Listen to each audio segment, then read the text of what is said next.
করুন।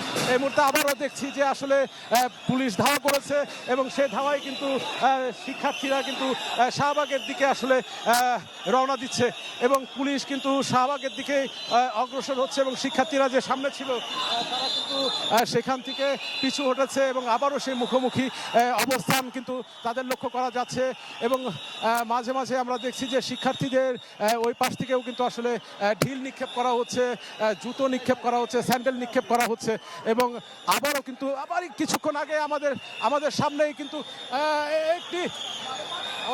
কিন্তু আসলে ঢিল পড়েছে একটি এবং আমরা সেই মুখোমুখি অবস্থানটা কিন্তু দেখতে পাচ্ছি। আমরা এখন পুলিশ আসলে যেদিকে আছে আমরা সেই দিকটাতে আছি। দুই পাশ থেকেই কিন্তু আসলে মারমুখী অবস্থান কিন্তু আসলে এখানে এবং পুলিশের পক্ষ থেকেও কিন্তু ঢিল ছোড়া হচ্ছে ছাত্রদের উদ্দেশ্য লক্ষ্য করে এবং পুলিশ কিন্তু সামনের দিকে এগোচ্ছে এবং এই ঘটনাটি ঘটছে আসলে শাহবাগ যে মেট্রো রেল স্টেশন ঠিক তার কাছাকাছি।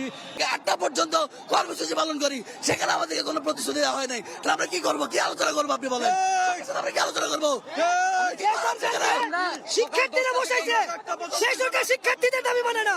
আজকে পুরো বাংলাদেশের সকল প্রকৌশল বিশ্ববিদ্যালয়ের শিক্ষার্থীরা একসাথে হয়েছে আন্দোলনের জন্য। এই যৌক্তিক আন্দোলনে পুলিশের যে লাঠিচার্জ করছে তাদেরকে অবশ্যই তার দায় নিতে হবে। আমরা আরো কর্মসূচি ঘোষণা দিব। এই মুহূর্তে আবারও আমরা সমগ্র শহর জুড়ে পড়ে এবং সেই যানজটে নাকাল হতে হয় শহরবাসীকে, তারই চিত্র আমরা দেখতে পাচ্ছি এবং শিক্ষার্থীরা এখনো অনেকে রয়েছেন, যদিও বড় একটা অংশ যারা জমায়েত ছিল তাদেরকে এখান থেকে সরিয়ে দেওয়া হয়েছে এবং